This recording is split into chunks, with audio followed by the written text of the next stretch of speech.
sejam bem-vindos a mais uma videoaula aí da Data Insights Cursos. Novamente aí na nossa playlist aí de Power BI, né?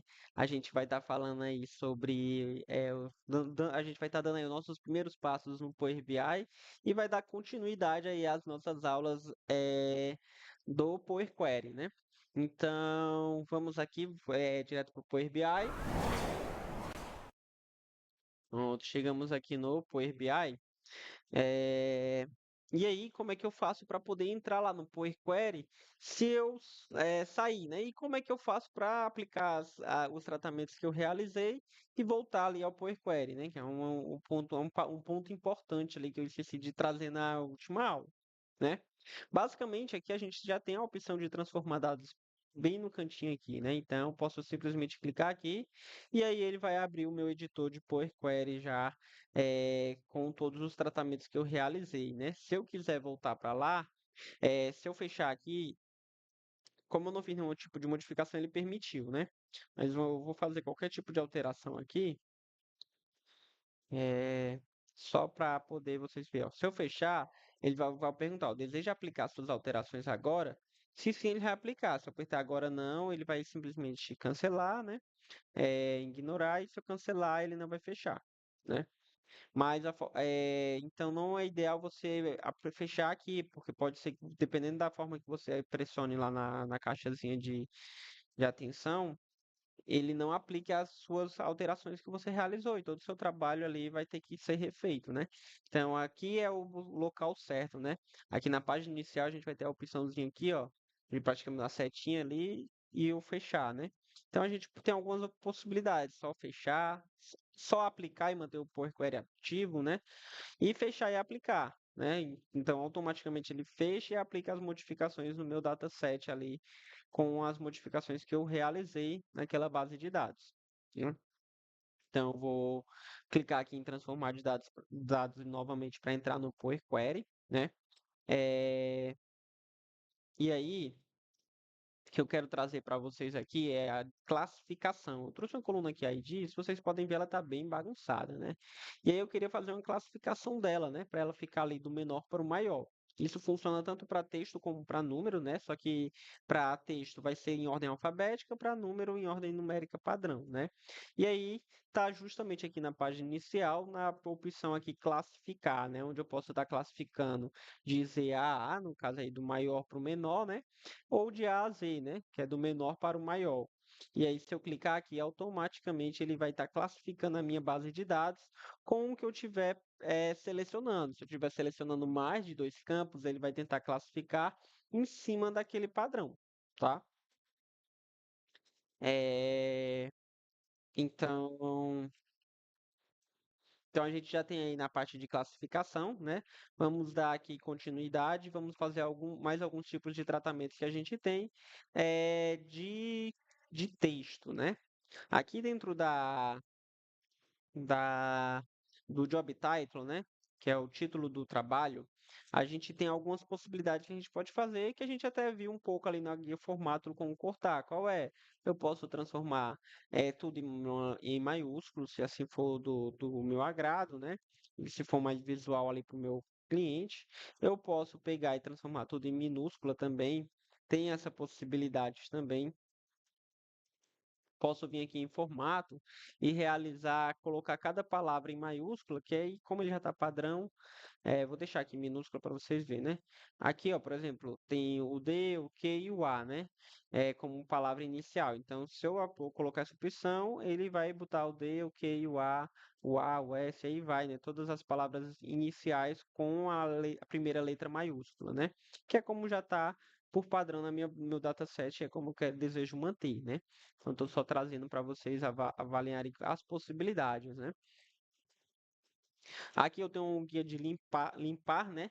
Ela literalmente serve para fazer uma limpeza ali na minha base de dados, caso eu tenha acentuação que não quero, alguns tipos de caracteres ali. Às vezes a gente está tratando, hoje em dia tem muito emojis, né? E aí pode também vir algum emoji ali que o Power Query não entende. E eu só clicar aqui em limpar, ele faz esse tipo de limpeza ali na minha base de dados, naquela coluna que eu estiver selecionando. Ela é super interessante essa opção também, né? E eu posso adicionar um sufixo ou um prefixo ali à minha informação. Então, se eu quiser sempre toda vida ter um sufixo àquela informação, eu consigo fazer essa acrescentação. Por exemplo, se eu vim aqui na minha coluna de tamanho da companhia e quiser adicionar um prefixo chamado TAM, né? O size, né? Levando ainda para o inglês, né? Que é o tamanho. Size com tracinho, ele vai lá e vai adicionar um sufixo ali àquela informação. Lembrando que essa informação ela vai ser padrão para todas as colunas. Então, todos os registros, aliás, perdão. Então, lembrando que todos os registros que eu tiver aqui na minha base de dados, ele vai receber ali a informação do size ao lado, né? No prefixo, né? Que é antes, né? Sufixo é depois. Não tenho interesse em manter isso, eu vou estar retirando. E aí a gente tem a opção de realizar extrações, né? Primeiro caracteres, último caracteres, o intervalo de dados ali, né? O texto antes, após e entre delimitadores, como eu expliquei para vocês, né? E aí a gente consegue também fazer essa divisão ali de colunas, né? E aí eu consigo dividir por delimitador, eu consigo definir a posição que eu quero fazer a divisão, pelo número de caracteres, por minúscula para maiúscula, e aí vai. Tem diversas formas de divisão ali de coluna também, ali na minha base de dados. E também as possibilidades ali que eu tenho estatísticas, né? De numéricas, aliás, né? Eu tenho algumas possibilidades aqui em estatísticas, como vocês podem ver, padrões e científicas, né? Trigonometria, arredondamento e até extrair algumas informações, né? Como o sinal é ímpar, né? Então, se eu tiver alguma informação aqui negativa, positiva, ele vai me dizer qual é o sinal que eu tenho. Se o número é par, se o número é ímpar. Consigo fazer o arredondamento, né? Inclusive, eu posso arredondar levando uma consideração padrão, né? De 1 a 4 para baixo, de 5 para cima, ele vai para cima, ou posso forçar esse arredondamento para baixo ou para cima, né? Por exemplo, aqui se eu arredondar, como os meus dados praticamente são zerados aqui, se eu arredondar, né? Eu defino aqui as casas decimais, eu quero que não tenha casas decimais, por exemplo, e aí ele vai retirar ali as casas decimais ali da minha base de dados. Vai fazer esse arredondamento ali, considerando ali as casas decimais que eu defini, né? Como é o meu caso, eu não tenho interesse em fazer esse arredondamento, está retirando. E aí eu posso fazer alguns tipos de cálculos aqui, né? Ó, por exemplo, eu consigo fazer uma adição, uma multiplicação, subtrair, dividir por um número inteiro, módulo, tirar o percentual de, né? Percentual de alguma outra coluna, porcentagem. E aí as estatísticas eu consigo fazer a soma, né? Só tem que ter cuidado aqui de como você vai fazer a aplicação dessas informações na sua base, porque dependendo do que você faça, você vai limpar toda a sua base de dados por uma soma, né? Ó, como é o caso que aconteceu aqui agora. Toda a minha base de dados foi limpa e trouxe a soma ali dos salários inteiros ali para mim, né? E aí minha base de dados passou a ser apenas um número. Então só tem que ter cuidado de como usar essas informações, porque pode ser que você não consiga chegar obter o resultado que você quer, aí dependendo do que você faça, né? Agora, se você seleciona duas colunas, vem aqui em adicionar coluna e coloca para ele fazer uma soma, aí ele vai trazer a soma ali das duas colunas para mim, como vocês podem ver, né? Salário e salário em dólar, né? Ali, salário em USD, né? Que no caso não é necessário para mim essa informação, mas eu quis trazer para vocês entender como é que funciona ali o cálculo e como é uma forma mais interessante de utilizar ali os cálculos de soma dentro do Power Query, né? Caso seja do seu interesse realizar esse tipo de soma dentro do Power Query, você seleciona as duas colunas que desejam somar e vem aqui e realiza ali a soma, pode ser a média também entre as duas informações e aí vai, né?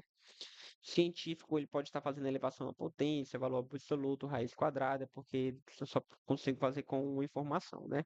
E aí, de novo, né, dependendo do que você faça, pode ser que as informações venham a ser agrupadas ou ajustadas ali. Ó, a raiz quadrada, ele trouxe a raiz quadrada do meu número lá que eu tinha inicialmente, né? É, Então, aqui a gente tem alguns tipos de tratamentos de números, alguns tipos de tratamentos de texto que eu apresentei para vocês. Ó, por exemplo, informações, eu quero saber se o número é par ou ímpar. E aí eu posso botar aqui, ó, é par, e aí ele vai me retornar. Se é par, ele vai trazer true, e se for ímpar, ele vai trazer false, né? E aí eu consigo fazer algum tipo de tratamento com essas informações, né? Agora, a gente também tem a possibilidade de realizar alguns tipos de tratamentos de data e hora. Eu vou trazer aqui para vocês um cálculo M, né? Não vou introduzir muito a linguagem M, mas vou só explicar um pouco como é que funciona, mas todo o Power Query, todas as funcionalidades que a gente está aplicando aqui, ela tem uma linguagem por trás, né? Que a gente chama de linguagem M, fórmula M, né? Que é justamente esses comandos que ela utilizam aqui para poder aplicar aí as condicionais que eu defini para cada etapa dessa, né? E aí vocês podem ver que tem um padrãozinho. Eu vou trazer uma linguagem M que traga aí as informações de um período de uma data para mim, que é para eu poder trabalhar ali com uma data específica. Só um momento. Show é essa condicional aqui, tá? Não vou entrar muito no detalhe, porque a ideia não é introduzir a linguagem M para vocês, tá? Então a gente vai inserir esse cálculo aqui, né? Como é que a gente faz essa inserção, né? A gente vem aqui em nova fonte, consulta nula, e aí ele vai perguntar qual é a consulta que deve realizar. Em resumo, aqui eu estou dizendo que eu quero que ele faça uma lista de datas aqui para mim, desse período aqui, né? Até a data, o dia atual, né? E aí ele vai estar fazendo a subtração, trazer as informações aí do dia de janeiro, dia 1º de janeiro de 2020, até o dia que eu tô hoje, né? Que seria aí do mês 6 de 2025, né? Então, basicamente, ele trouxe aqui as informações, né, para mim. E aí eu vou chamar aqui de calendário, por exemplo. Calendário. Então, renomeei. E aí eu preciso trazer agora essas informações para o Power Query, que ele está ainda como uma consulta nula. E aí quando a gente clica nessa opçãozinha aqui, ó, na minha consulta de calendário, ela vai ter algumas opções diferenciadas, né? Eu consigo até fazer alguns tipos de estatística, alguns tipos de classificações aqui, ó. Inclusive, se eu classificar do maior para o menor, ele vai me dar a data de hoje, né? Ó, dia 12/7/2025, aí vai até 2021, né? Se eu fizer esse tipo de classificação, eu não quero fazer nenhum tipo de tratamento, mas eu quero enviar ela por Power Query para eu fazer algumas edições, né, nessa base de dados. Então, eu vou clicar para a tabela. Ele vai perguntar aqui se deseja fazer algum tipo de tratamento de erros e tal, ou colocar algum delimitador. Eu vou dizer que não. Então, ele trouxe ali e converteu a minha informação para a tabela. E aí, por trás, sempre tem ali uma linguagem ali sendo aplicada para poder trazer as informações que eu quero. Vou fazer a renomeação, vou chamar aqui de data, né? E aí eu vou explicar para vocês como é que funciona agora o tratamento aí de datas, né? Aqui em adicionar colunas, né? Eu posso estar fazendo em transformar também, né? Mas no caso não é o cenário, eu não quero trazer as informações para transformado, eu quero adicionar, né? Então, como é que vai funcionar aqui, né? Na data, eu vou vir aqui e aí eu tenho uma série de possibilidades aqui, né? Eu posso fazer a extração do ano, eu posso vir aqui em data, extrair só o início do ano, fim do ano, ou o mês, né? E aí eu tenho a possibilidade de extrair um mês, como também o nome do mês, né? Eu também posso extrair o trimestre do ano, se eu tiver interesse, ele vai me dizer qual trimestre eu tô. Posso trazer a semana do ano ou a semana do mês, né? Dependendo aí de algumas informações utilizada, né? A semana do mês ou a semana do ano. Tem, tenho muitas possibilidades aqui de estar criando um tipo de calendário bem completo, né? Aqui, ó, posso trazer o dia diferenciado, né? Ó. Ele me traz só a informação do dia. Ou também posso trazer o nome do dia, né? E aí ele vai me trazer quarta, quinta, sexta, sábado, e aí vai, né? Então eu tenho essas possibilidades aqui de datas, né? Se eu vir aqui, eu vou duplicar essa coluna. né? E aí eu vou ter duas datas. E aí eu consigo fazer alguns tipos de tratamentos a partir do momento que eu tenho duas datas. Por quê? Porque eu consigo estar fazendo subtrair dias, né? Então ele consegue me dar a diferença de um dia para o outro. Eu consigo saber quantos dias. Nesse caso aqui, como é a mesma data, ele vai dar tudo zero. Né? Como é a mesma informação, mas se eu quero calcular, sei lá, a idade, eu posso fazer ali que apareça ali a subtração com o dia de hoje ou algo do tipo, né? Quando eu não sei o que fazer com uma informação específica, eu posso pedir ali dar algum exemplo ali para minha coluna, para ver se ela consegue realizar aquele cálculo para mim, né? Que ela se chama coluna de exemplos, né? E aí eu posso colocar aqui de todas as colunas ou da seleção, né? E aí, ele vai me pedir alguns exemplos ali com o que eu tenho, né? Ele vai perguntar o que é que tu quer fazer, aí tu vai escrever aqui o que é que tu quer, e aí ele vai tentar fazer o cálculo, né? Por exemplo, eu quero pegar isso aqui e subtrair vamos ver se assim ele entende, né? Pelo dia de hoje. Ó, ele não entendeu o que é uma subtração, mas ele fez uma combinação de datas, como vocês podem ver, né? E aí ele tem que tentar entender qual é o contexto que tu quer chegar, né? É, com o que é que tu precisa chegar naquele número, com o que é que tu precisa, né? Para chegar naquele número. Mas aí ele já também dá algumas possibilidades aqui, já logo de cara também, né? Como o nome do mês, o comprimento da data, né? Que seria o tamanho a quantidade de caracteres, e aí vai. Consegue trazer a data aqui com o fuso horário, né? Que é o fuso horário de menos 3 horas. Lembra, se eu quiser trazer isso aqui, ó. Aí ele vai me trazer todas as datas com o fuso horário aí de -3. É justamente, normalmente, o Power Query ele me dá a data com o fuso horário de 3 horas, com 3 horas de diferença, porque ele sempre foca ali acho que é no fuso horário americano, né? Então, dependendo do que eu queira fazer, eu posso estar utilizando essa possibilidade para poder trazer fuso horário já com 3 horas negativas e assim ele vai calcular para mim ali a data correta, né? Aí é super interessante isso aí para quando eu quero fazer uma data atualização ou algo do tipo, que aí eu consigo fazer ali e dizer que horas foi atualizada aquela minha base de dados, fazendo esse fuso horário ali com 3 horas negativas, né? Então, basicamente, essa parte aqui de coluna exemplo, a gente consegue fazer uma série de condicionais, né? Que possa atender ali a minha necessidade. Ele me dá alguns exemplos aqui, ó, fazendo um arco, fazendo o cosseno, né? O cubo, tirando expoente de alguns números, raiz quadrada, né? Ele vai me dar várias possibilidades aqui. Mas dependendo do que eu queira, se for algo que é muito específico, eu não sei como fazer, eu consigo tentar escrever aqui e ele tentar entender, né? Quanto mais exemplo você der, mais intuitivo vai ficar para o Power Query entender. Nem sempre ele consegue acertar, né? Mas dependendo aí do nível da complexidade que tu queira, ele pode ser que ele consiga acertar ali o cálculo, né? Então, basicamente, é isso. Tem uma possibilidade aqui também que eu quero apresentar para vocês, que é a de coluna condicional, né? Eu vou adicionar uma coluna aqui chamada coluna, que clicar aqui na coluna condicional, né? Como é que ela funciona? Eu vou botar company size name, né? E aí eu defino para ela qual é a minha condição, né? Eu quero pegar aqui no company size que seja igual a m, né?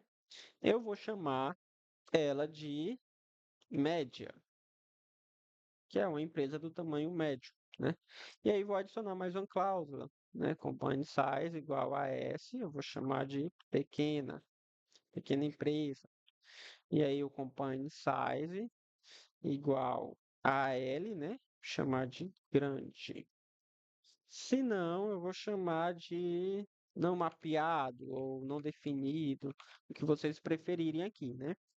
Então ele vai fazer o tratamento aqui do M, do S e do L. E aí vai chamar o M de médio, o S de pequeno e o grande de o L de grande, né? Que é small, large e medium, né? Então, automaticamente ele vai adicionar uma coluna ali condicional para mim com os parâmetros que eu passei para ele, né? E se chama coluna condicional, né? Se o número for x, ele vai fazer tal ação. Se o número for y, ele vai fazer tal ação. Então, eu consigo fazer esses tipos de condicional dentro da minha base de dados. Acho que para encerrar foi isso que eu quis trazer para vocês, mais alguns tipos de tratamentos que é possível a gente realizar dentro ali da minha base de dados. Na próxima aula eu vou tentar trazer mais informações, mais alguns tipos de tratamentos que a gente possa estar realizando dentro ali do Power Query, né? Para poder finalizar ali no aula 3. Agradeço bastante a atenção de vocês até o momento e espero que tenham gostado dessa aula e espero que vocês assistam a próxima também, né? Tenham um excelente vídeo aula e até a próxima. Tchau, tchau.